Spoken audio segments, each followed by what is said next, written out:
Even though I love springtime, something that happens a lot in the spring is that it rains.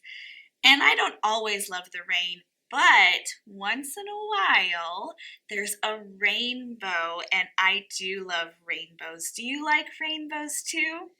In the Bible, God first gave a rainbow as a promise that he would never flood the earth again.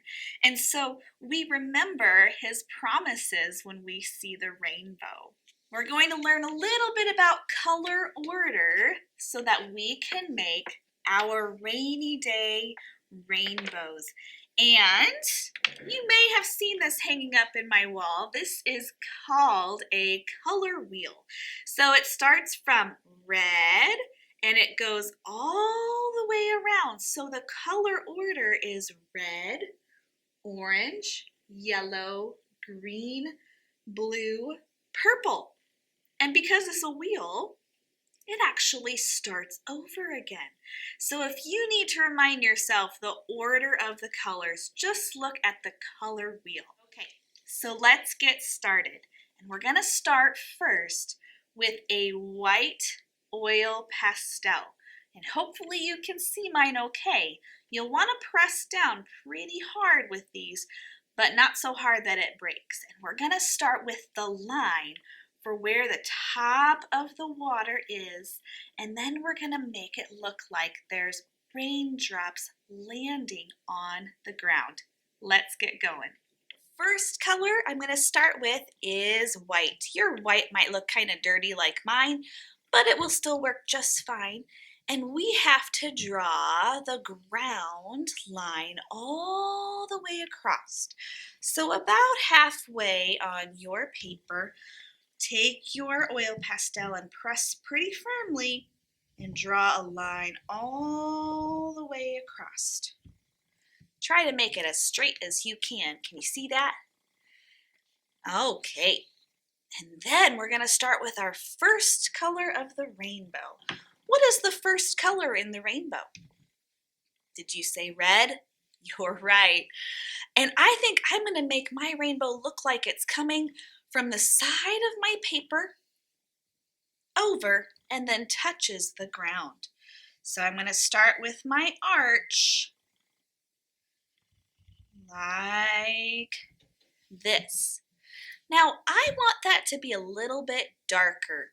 I don't want the color to be so thin. So I'm going to come back in and just make that a bit thicker with my oil pastel. Okay, now rainbows have a lot more colors. What color comes after red?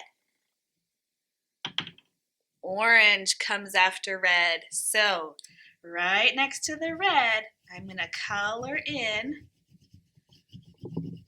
a dark line of orange.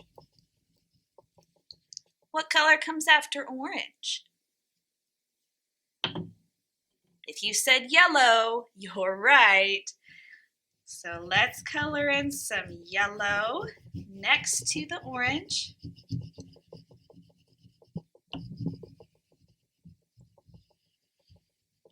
What color comes after yellow?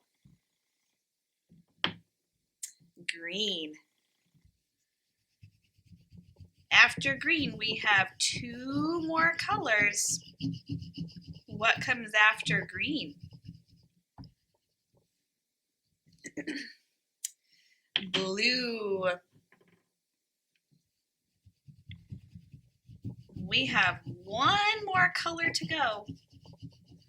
What color is it?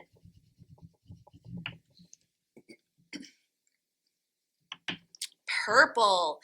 Do you know another name for purple? Is violet. Sometimes we might call it violet.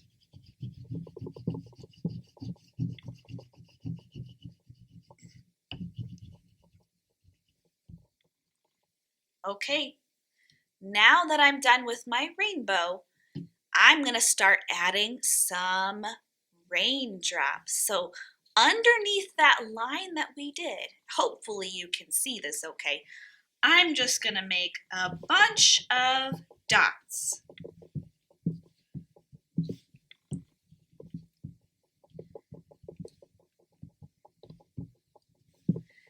And then around those dots, I'm going to draw a circle. It's going to go around each of those dots. This makes it look like when the rain hits the water, it ripples out. And I'm actually going to do that one more time. Around my circles, I'm going to add one more circle. So it looks like my raindrops are making ripples on the water. They're kind of splashing when they hit the water.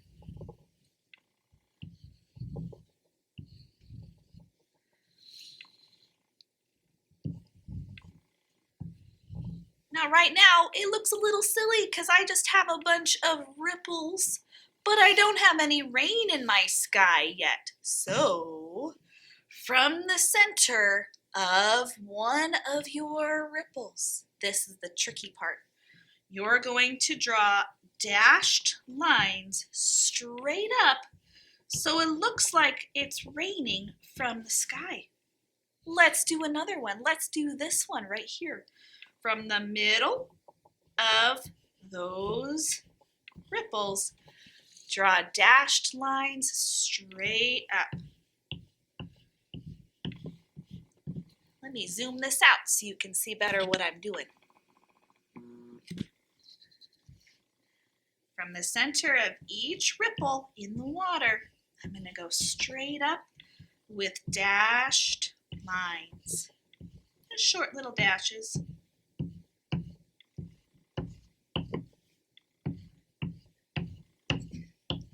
When you get to where the rainbow is, just hop over it.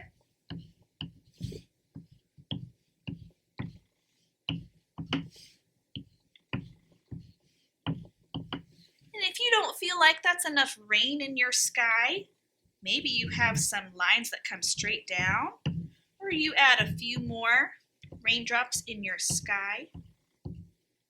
If you want, you can make your raindrops a little more oval. That's up to you. You are the artist. All right, how did you do? The next step that we're going to be doing is painting even more blue on the top. And you might be thinking, well, do I have to paint around every single little raindrop I just did? You don't. Did you know that liquid paint, does not stick to our oil pastel? It jumps right over it. That's because water does not stick to wax, and oil pastels are made up of wax. Let me show you, and then it will be your turn. All right, it's time for us to paint. So I'm going to have two colors. One is purple, which I'm going to use last, and one is blue, and I've got a bigger brush here. This part doesn't take very long, but I get to paint right over the top of all of my raindrops. Now, if you ever get a little puddle, see there's a puddle right there? You just need to spread it out a lot more. When you've started to spread it out so much that it gets kind of wispy, that's your brush's way of telling you it's thirsty and you need to get some more paint. Now check it out. I'm painting right over the top of my oil pastel and the paint is bouncing right off. And you know what? It helps me to see my white raindrops a little bit better. I even painted right over the top of my rainbow and the paint is not sticking. That's really nice. Ooh, okay. I'm going to paint on top of the water here. Same thing. Now I'm going pretty fast. This painting shouldn't take very long. And I still have to use my purple. So I'm going to use my purple and add just a few splotches of purple and blend that in wherever you want. You might even get your brush And here's kind of a fun thing you can do. You can take it and tap on your paper to make it look like there's raindrops splattered on your paper. I think that's pretty good. Okay, these need to go on the drying rack. How'd you do? I can't wait to see your beautiful rainbow rainy days. Have fun, guys.